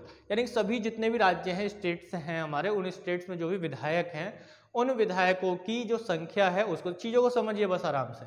और निर्वाचित जो सदस्य हैं वो भी मैंने बताया था कितने, कि अभी हमने देखा था कि 233 राज्यसभा में हैं और 543 कहाँ हैं, लोकसभा में। तो कितने हो गए थे टोटल, 776 हो गए थे। तो अपॉन 776, तो जब आप इसको डिवाइड करेंगे तो डिवाइड करके कितना आ जाएगा, 708 आ जाएगा, 708। यानी कि अब ये क्या हो गया, 708 क्या है, 708 है 1 MP का वोट मूल्य, 1 MP का मत मूल्य। यानी कि एक जो MP है उसका वोटिंग पावर कितना है, एक उसका जो वोट है वो 708 वोटों के बराबर है। तो अब हमने यहाँ पे निकाल लिया कि 708 वोट आ गए हैं एक MP के पास, एक MP के पास जो है 708 वोट। अब इन सबको एक समान करना है ना, बराबर बराबर करना है। तो अब हम यहाँ पे देख सकते हैं कि अगर जैसे यहाँ पे कितना है 5 49 474 है, तो अब क्या बस इसके बराबर यानी कि कहा जा सकता है कि इन दोनों के बराबर जो दूसरा वाला सिद्धांत है, राज्यों और केंद्र के बीच भी समानता होनी चाहिए। तो क्या होगा कि 776 को 708 से मल्टीप्लाई कर दीजिए, ठीक है। तो ये तो हो गया अपना 5 49 474 है ही है। तो ये कहाँ का है, ये तो विधानसभाओं का है कुल। अब इसके बाद 5 49 408 ये अप्रोक्स में आ जाएगा। ये कहाँ का है, ये पार्लियामेंट का है हमारे, ठीक है। तो यानी कि टोटल जो वैल्यू है वो विधानसभाओं की इतनी है और पार्लियामेंट की इतनी है, यानी अप्रोक्स में लगभग उतना आ जाता है। यानी कि टोटल अगर हम कहें तो कितने कहा जा सकता है वैल्यू हो सकती है, तो 10,98,828, 10,98,882, ठीक है। तो इतना वोट वैल्यू निकल कर आता है। तो जो वोट वैल्यू है टोटल कितनी है, टोटल 10 लाख के अप्रोक्स में है। विधानसभाओं की जो वोट वैल्यू है वो इतनी है, और पार्लियामेंट की जो संसद की है वो वोट वैल्यू इतनी है, ठीक है। सदस्य कितने हैं टोटल जो वोट डालने वाले हैं किसमें, हमारे जो संसद है उसमें 776 है, ठीक है। तो इसका जो निकालने के लिए एक MP का वोट निकालना कितना आया, एक MP का 708 आया। तो अब एक का आया है तो इसमें 776 का कितना होगा वो इससे मल्टीप्लाई करके आ जाता है। क्लियर है। राज्यों का हमने देख लिया कि राज्यों के जो विधायक है उन सबका वोट मूल्य हम लोग कैसे निकालेंगे, और इसी तरीके से जो वो हमारी संसद है, लोकसभा है, राज्यसभा है, उनके सदस्यों का वोट मूल्य कितना होगा। यानी कि चाहे वो राज्यसभा का हो या लोकसभा का हो, वो जो MP है जो निर्वाचित है उसका एक वोट का मूल्य इतना है, और जो सभी हैं उनका मूल्य कितना है, इतना है 5 49 408, ठीक है। और जो भी हमारी टोटल विधानसभा है पूरे देश में उसमें 5 49 और 474 ये आ जाता है। तो यहाँ पे हम कह सकते हैं कि दूसरा वाला सिद्धांत तो अच्छे से फॉलो हो रहा है, एक तरीके से लगभग बराबर आ रहा है, लेकिन जो पहला वाला जनसंख्या वाला सिद्धांत है वो गड़बड़ा गया है थोड़ा, है ना। चलिए, तो वो तो खैर अब आगे देखते हैं क्या होता है, कैसे बदलता है। अब इसके बाद देख लेते हैं जो चुनाव होता है, और चुनाव के बाद जो काउंटिंग होती है, ठीक है, वो काउंटिंग कैसे होती है उस पर हम लोग जो थोड़ा सा बात कर लेते हैं। तो आपको चीज़ें बहुत आसानी से अब मुझे लगता है कि समझ में आ ही रही होंगी, और आप क्लास को अच्छे से समझ रहे होंगे, तो आपको पढ़ने में भी मज़ा आ रहा होगा, एंजॉय कर रहे होंगे आप लोग, जो है इसको आनंद ले रहे होंगे पढ़ने का। लेकिन अगर बार बार डिस्ट्रैक्ट हो रहे हैं आप अलग अलग चीज़ों को लेकर, तो वो डिस्ट्रैक्ट को ख़त्म कर दीजिए आप जिस भी चीज़ से डिस्ट्रैक्ट हो रहे हैं। क्योंकि अगर ये चीज़ आपको समझ में आ जाएगी तो आपको समझ में आ जाएगा कि राष्ट्रपति का जो चुनाव होता है वो कैसे होता है, उसको कैसे चुना जाता है ना। एकदम सीधा तरीका नहीं है, अप्रत्यक्ष रूप से अगर चुना जाता है तो कैसे चुना जाता है ये हमें पता होना चाहिए, क्योंकि भाई हमारे ही राष्ट्रपति हैं, है ना, कोई पाकिस्तान के तो है नहीं कि तुम उसको उनका पता नहीं रखोगे। तो ये चीज़ जो है आपको दिमाग में रखनी है। तो चलिए, अब जो चुनाव है उसको देखें। तो जो इलेक्शन है, इलेक्शन जो होता है वो वरीयता आधारित मतदान पर होता है। कैसे होता है इलेक्शन, चुनाव, वरीयता आधारित मतदान पर। आएंगे ये कल संक्रमणीय मत प्रणाली पर भी आएंगे, ठीक है, अनुपातिक प्रतिनिधित्व सिस्टम पर भी आएंगे, वो सब बताएंगे। फिलहाल धैर्य को पकड़ के रखिए, धैर्य बहुत जरूरी होता है ना। अगर धैर्य खो देंगे तो बीच में चीज़ें भटक जाती है। स्टेप बाय स्टेप समझिए। अभी ऐसे थोड़ी करेंगे कि ये बताए नहीं आगे कूद जाए, पता चला कि इसका ही समझ में नहीं आया तो आगे का फिर समझ में ही नहीं आएगा ना। तो वरीयता आधारित मतदान पर होता है, और ये कैसा होता है, गुप्त मतदान होता है। अब गुप्त मतदान होने की वजह से क्या होगा कि किसी को कुछ पता नहीं चलेगा कि हमारी पार्टी के विरुद्ध डाला है। नहीं तो पार्टी क्या होती है, विहिप जारी कर देती है। विहिप का मतलब होता है कि अगर किसी पार्टी का कोई सांसद है या MLA है, वो किसी दूसरी पार्टी के कैंडिडेट को वोट डाल रहा है या पक्ष में जा रहा है, तो क्या हो जाएगा कि उसको जो है दल बदल कानून, यानी जो अनुसूची 10 में दिया गया है उसके अकॉर्डिंग उसकी सदस्यता को क्या कर दिया जाएगा, रद्द कर दिया जाएगा, ठीक है। तो इसलिए जो है यहाँ पे क्या होता है, गुप्त मतदान होता है। अब गुप्त मतदान होने की वजह से किसी को पता नहीं चलता, तो यहाँ पे व्हिप भी जारी नहीं किया जाता है कौन किसको वोट डाल रहा है ना। तो ये गुप्त मतदान होता है। अब इसमें वोट में क्या होता है, देखिए सीधी सा एक कंसेप्ट होता है, एक बैलेट पेपर मिला होता है और उस पर कैंडिडेट्स के नाम होते हैं और उनके सामने जो है आपको प्रेफरेंस देना होता है, जिसे हम क्या बोलते हैं, वरीयता बोलते हैं ना, प्रेफरेंशियल बेस्ड वोटिंग जो होता है ना। जैसे कि अगर आप कोई भी चीज़ ले रहे हैं या किसी चीज़ पर काम कर रहे हैं, तो उसमें क्या होगा कि आप पहले इस चीज़ को लेंगे, अगर ये नहीं मिलेगी तो ये ले लेंगे, ये नहीं मिलेगी तो ये ले लेंगे। तो इस तरीके से ये चलता है। जैसे कि मान लीजिए कि ये कुछ एक प्रारूप मैं आपके सामने बना देता हूँ बैलेट पेपर का, कुछ इस तरीके से होता है। ठीक है, चलो 4 खाने लेते हैं, ABCD है ना। तो ये ABCD हमने ले लिया, ये कैंडिडेट का नेम है। अब ये एक बैलेट पेपर, ऐसा ही बैलेट पेपर सभी को दिया जाएगा। अब इसमें जो है मुझे जो मिला, मैंने क्या किया, मतलब आम नागरिकों को नहीं मिलता है, कभी आप मुझे समझे कि मुझे आम नागरिकों को मिलेगा। ये मतलब कोई MP है, मैं कोई MP हूँ किसी जगह से संसद में, और मुझे ये बैलेट पेपर मिला। अब मैंने क्या किया, प्रेफरेंस इसको पहला दिया, इसको दूसरा दिया, इसको तीसरा दिया, इसको चौथा दिया।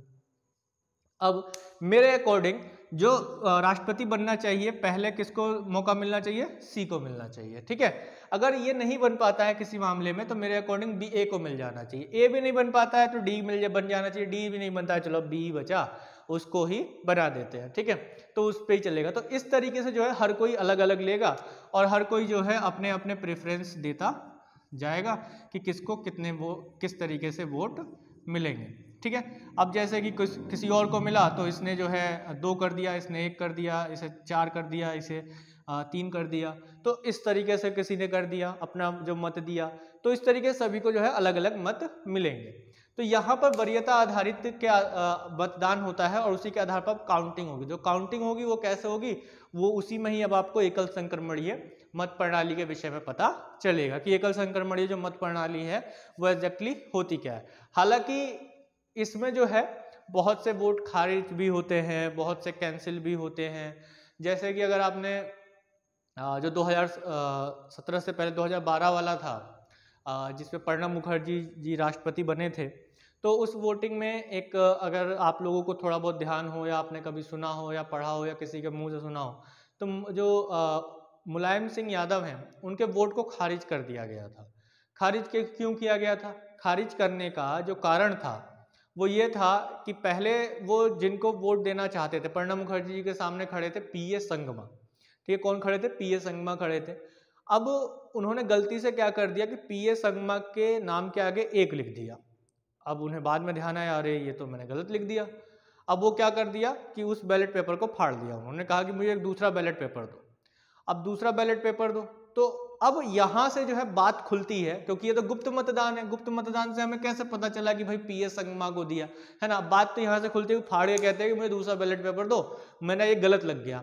तो अब यहाँ पर जो है जो बीजेपी के लोग हैं वो अब हल्ला मचाने लगते हैं कि दूसरा पेपर क्यों, दूसरा पेपर क्यों, है ना। तो अब इस वजह से जो है क्या होता है कि उनका मतदान ही कैंसिल कर दिया जाता है कि भाई अब ये गुप्त मतदान रहा नहीं, तो अब इसे जो है हम लोग आगे नहीं बढ़ाएंगे और एक व्यक्ति को केवल 1 ही वोट मिलेगा, दूसरा वोट नहीं मिलेगा, यानी दूसरा बैलेट पेपर उसे नहीं दिया जाएगा। एक बार जिसने कर लिया वो कर लिया। ठीक है, तो यानी कि अब ये गुप्त मतदान नहीं रहा। इस वजह से पहला वाला पेपर मतलब जो पहला वाला बैलेट पेपर था पीए संगमा वाला, वो भी कैंसिल हो जाएगा, क्योंकि उसमें सबको पता चल गया कि पीए संगमा को दिया है उन्होंने, प्रणब मुखर्जी को नहीं दिया। तो यानी गुप्त नहीं रहा।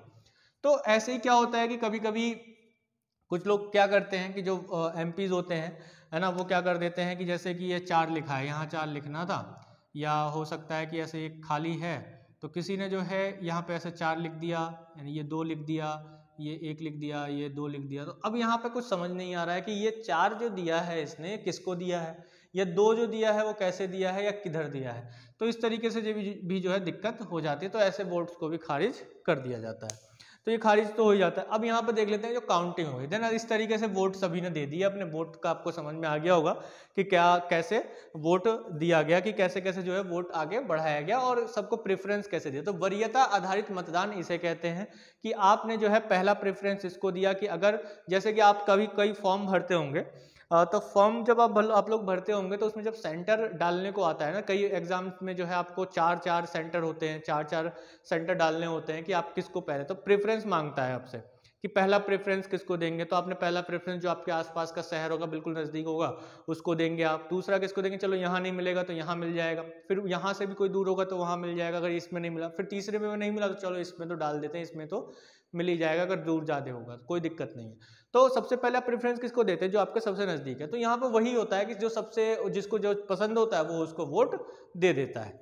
चलिए, तो अब जो है बात कर लेते हैं काउंटिंग की। जो काउंटिंग होती है, अब इसकी जो बैलेट पेपर की काउंटिंग होगी वो काउंटिंग कैसे होगी।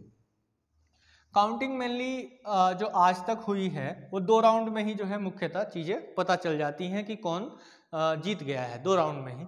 तीसरा राउंड बड़ा ही कॉम्प्लिकेटेड हो जाता है, तो मैं वहाँ तक नहीं जाऊँगा, केवल 2 राउंड में जो है चीज़ों को ख़त्म करने की कोशिश करूँगा, आपको समझाने की कोशिश करूँगा। तो जो काउंटिंग है ना, जो काउंटिंग होगी, इस काउंटिंग में कैसे करेंगे। सबसे पहले जो निर्धारित किया जाता है, कोटा निर्धारित किया जाता है ना।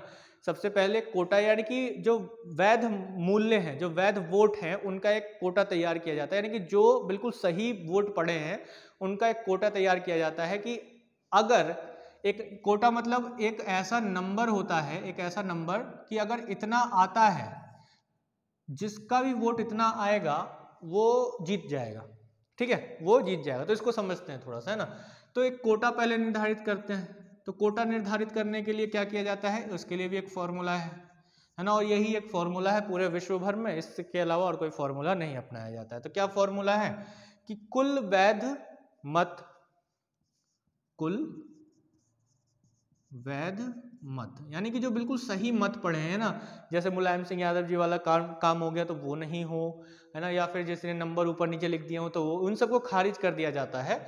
और जो बचे हुए यानी जो बिल्कुल सही वोट हैं वो अपॉन में क्या लिया जाता है, नंबर ऑफ वैकेंसीज, है ना। नंबर ऑफ वैकेंसी यानी कि कितने पद के लिए खड़े होते हैं लोग। तो जैसे कि एक ही पद है राष्ट्रपति जी का, तो एक ही पद के लिए खड़े हैं, तो number of vacancies, number of vacancies +1 और इन सब के बाद +1, ठीक है। तो ये चीज आ जाती है। अब जो कुल वैध मत है और नंबर ऑफ वैकेंसीज एक है, और एक प्लस में करना है और एक बाद में प्लस करना है, 1 करना है ना, +1 बाद में करना है। अब इसको आसानी से समझने के लिए क्या करते हैं कि एक नंबर ले लेते हैं 100। क्या नंबर ले लेते हैं 100, है ना। तो माना कि कुल जो वैध जो मत पड़े, जो बिल्कुल सही वोट पड़े, वो 100 पड़े, है ना, समझने के लिए, मानने के लिए। नहीं तो उतने सारे वोट हैं, 10 लाख से ऊपर है, मान लो कि 10 लाख पड़े हैं, तो उसका नहीं लेंगे, काफ़ी हमारे समझने से के लिए कॉम्प्लिकेटेड हो जाएगा। तो यहाँ पे 10 ले लेते हैं। अब जो वैकेंसी है कितनी है, एक है, एक ही पद के लिए वोटिंग हो रही है, यानी कि चुनाव लड़ा जा रहा है राष्ट्रपति जी के लिए, और +1 ये आ गया, और फिर इसके बाद 1 ये आ गया। अब ये कितना हो गया, 100/2 +1, क्लियर। तो अब ये कितना हो गया, ये हो गया 50 +1 51 हो गया, ठीक है। तो 51 हो गया। तो कोटा अब हमने निर्धारित कर लिया कि भाई हमारा जो कोटा नंबर आ गया है वो 51 आ गया, यानी कि जिस भी कैंडिडेट के 51 या उससे ज्यादा आ जाते हैं, है ना, 51 से ज्यादा वोट आ जाते हैं, वो जीत जाएगा, वो राष्ट्रपति बन जाएगा। इस तरीके से कोटा निर्धारित कर लिया जाता है नंबर ऑफ वैकेंसीज को लेकर। मान लो यहाँ पे 10 लाख हो गया, फिर यहाँ पे 2 हो गया, और 2 से डिवाइड कर दिया उसे, 5 हो गया, तो यहाँ पे फिर एक ऐड कर दिया उसमें। तो यानी कि अब उतने से ज़्यादा अगर वोट किसी के आ जाते हैं तो क्या हो जाएगा कि वो जीत जाएगा। तो यहाँ पे नॉर्मल हम जो है 51 को लेकर चलते हैं, या ना, समझते हैं कि अब अगर काउंटिंग होगी तो कैसे होगी, है ना। तो कोटा हमने निकाल लिया, अब काउंटिंग होगी तो कैसे होगी। जैसे कि अगर हम ले लें ABC, 3 कैंडिडेट खड़े थे, है ना, इसको ले लेते हैं ABC, 3 कैंडिडेट खड़े थे। इन तीनों को जो है सभी ने अपने अपने प्रेफरेंस से अपने अपने वोट दिए। तो पहला राउंड जो होगा, पहले राउंड में गिनती हुई, तो मान लेते हैं कि A को जो है 45, यानी कुल जो वैध 100 लेकर चले हैं ना, जो वैध मत हैं वो पूरे 100 हैं, तो A को मिले 45। B को ले लेते हैं हम लोग, B को कितना ले, B को आ जाएगा 40 और C 15, 40 और C को ले लिया हमने 15, ठीक है। तो इस तरीके से हमने ले लिया। अब इसमें जो देखा जाता है सबसे ज्यादा वोट किसके हैं, A के हैं, और दूसरे B के 40 है, C इसके हैं।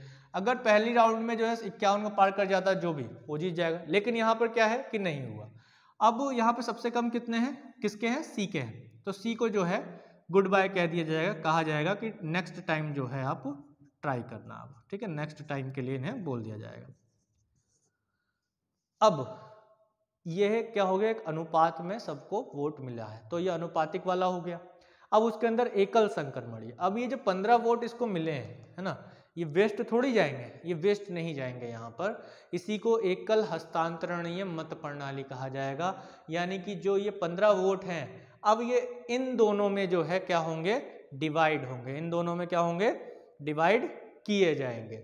अब वो डिवाइड कैसे किया जाएगा, माना कि ये 15 वोट कौन से हैं, ये 15 वोट वो हैं, यानी जो हमने फर्स्ट राउंड में देखे, फर्स्ट राउंड में कौन से वोट देखते हैं, फर्स्ट राउंड में हम सबसे पहले उसको गिनते हैं जिसको फर्स्ट प्रेफरेंस मिला होता है ना, फर्स्ट प्रेफरेंस मिला होता है। मान लो कि ए को जो है 45 लोगों ने, जो ये 100 में से क्या किया, 45 लोगों ने फर्स्ट प्रेफरेंस दिया है ना, या फिर 100 जो वैध मत है उनमें देखा गया कि 45 जो लोग हैं उन्होंने फर्स्ट प्रेफरेंस दिया, पहले नंबर पे रखा गया है। बी को 40 पे रखा गया है, मतलब पहले 40 लोगों ने या 40 मतों के आधार पर पहले वोट पर रखा गया है। सी को जो है 15 लोगों ने पहले मत पर रखा, फर्स्ट प्रेफरेंस पर रखा है, पहली चॉइस रखी है अपनी। लेकिन अब ये जो 15 हैं वो क्या हो गए हैं, अब वैलिड नहीं होंगे, अब सी जो है वो तो खत्म हो गए, अब उनका कोई भी नहीं होगा, अब वो मतलब खत्म हो गए, वो युद्ध से बाहर हो गए, लड़ाई से बाहर हो गए, सी नाम के जो कैंडिडेट है। अब इनके बच्चे 15 वोट, अभी जो 15 वोट है उनका क्या होगा, इन 15 वोटों को अब आगे इनके बीच बांटा जाएगा, तो उसी को एकल संक्रमणीय मत प्रणाली कहा जाएगा।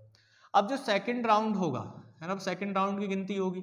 अब सेकंड राउंड में जो चीज होगी वो यही होगी कि अब जिन लोगों ने मतलब जो 15 जो सी को जिन्होंने फर्स्ट रैंक दिया था या फर्स्ट प्रेफरेंस दिया था, वो उसमें यानी कि सी के जो भी जिन्होंने फर्स्ट रैंक दिया था उनमें से किन लोगों ने ए और बी को सेकंड प्रेफरेंस दिया है, ए और बी को सेकंड प्रेफरेंस पर रखा है। तो अब यहाँ पर सीधी सी बात है कि अब इसमें से 15 में से मान लेते हैं 7 लोगों ने ए को सेकंड प्रेफरेंस पर रखा था।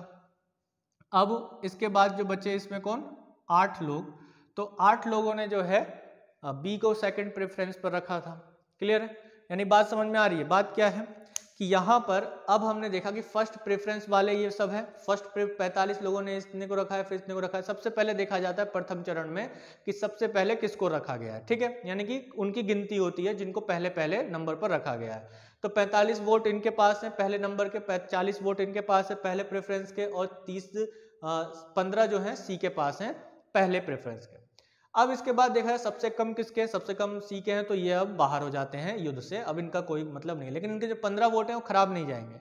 अब इनको एकल संक्रमणीय, एकल या हस्तांतरणीय मत प्रणाली के द्वारा, सिंगल ट्रांसफेरेबल वोटिंग के द्वारा क्या किया जाएगा, इनको इसमें बांट दिया जाएगा। वो कैसे बांटा जाएगा, सेकंड राउंड में गिनती होगी। सेकंड राउंड में कैसे गिनती होगी कि जिन लोगों ने भी, जिन्होंने सी को फर्स्ट प्रेफरेंस दिया था, तो उन्होंने ए या बी को सेकंड तो दिया होगा, है ना, उनमें से किसी ने, जो 15 लोग हैं इनमें से कुछ ने ए को सेकंड दिया होगा, कुछ ने बी को सेकंड दिया होगा। तो इस 15 में से 7 लोगों ने ए को सेकंड दिया था और बी को 8 लोगों ने सेकंड दिया था। अब क्या होगा कि जो 7 लोगों ने ए को सेकंड दिया था, तो वो 7 15 में से निकलकर किसके पास चले गए, ए के पास चले गए। अब जिन्होंने सेकंड प्रेफरेंस बी को दिया था, क्योंकि सी तो चलेगा तो अब सेकंड वाला बनेगा, तो सेकंड वाला बी को जो है 8 लोगों ने दिया। अब इसके बाद क्या होगा, इन दोनों में बट गया। अब इसके बाद ये इनके खाते में जुड़ जाएगा, तो ये कितना हो जाएगा, ये हो गया आपका 52 हो गया, ठीक है, 52 हो गया, और ये कितना हो गया, 48 हो गया। तो अब यहाँ पर जो कोटा था हमारा कितना था, 51 का हमने निर्धारित किया था कोटा। अब जो 51 का कोटा निर्धारित किया था तो वो 52 हो गया, ए का क्या हो गया, 52 हो गया। तो सेकंड राउंड में जो है क्या हो गए, ए जो है वो राष्ट्रपति बन के प्रेसिडेंट ऑफ इंडिया बन जाते हैं, यानी कि वो जीत जाते हैं। तो इस तरीके से काउंटिंग होती है। पहले कोटा निर्धारित किया जाता है और कोटा कैसे निर्धारित किया जाता है मैंने आपको बताया। फिर प्रेफरेंस बेस पर एकल संक्रमणीय मत प्रणाली के द्वारा वोट को बांटा जाता है। कोई कंसेप्ट अगर आपको यहाँ पे समझ में नहीं आया है तो वो आप लोग जो है मुझे कमेंट बॉक्स में डालकर पूछ सकते हैं। अगली क्लास में मैं आपको उसके बारे में जरूर बताऊंगा। और इसके बाद अब हम लोग राष्ट्रपति की शक्तियां या राष्ट्रपति का निर्वाचन तक तो हमने देख लिया, महाभियोग को देखेंगे, है ना, उनके बाद जो उनकी पावर्स है कुछ, उस पर हम लोग डिस्कशन करेंगे। तो यहाँ तक मैं समझता हूँ कि जो राष्ट्रपति का निर्वाचन है, एकल संक्रमणीय मत प्रणाली है या एकल संक्रमणीय जो व्यवस्था है वो आप लोगों को अच्छे से समझ में आई होगी। क्या होता है सिंगल ट्रांसफरेबल वोटिंग, वो भी अच्छे से समझ में आ गया होगा। अनुपातिक प्रतिनिधित्व प्रणाली क्या होती है, जो इतने शब्द आप लोग इस्तेमाल करते हैं अक्सर, अप्रत्यक्ष वोटिंग क्या होती है, वो सारी चीज़ें 1 by 1 करके आप लोगों को अच्छे से समझ में आई होगी। वीडियो अच्छी लगी हो तो लाइक कीजिएगा, शेयर जरूर कीजिएगा। धन्यवाद, जय हिंद।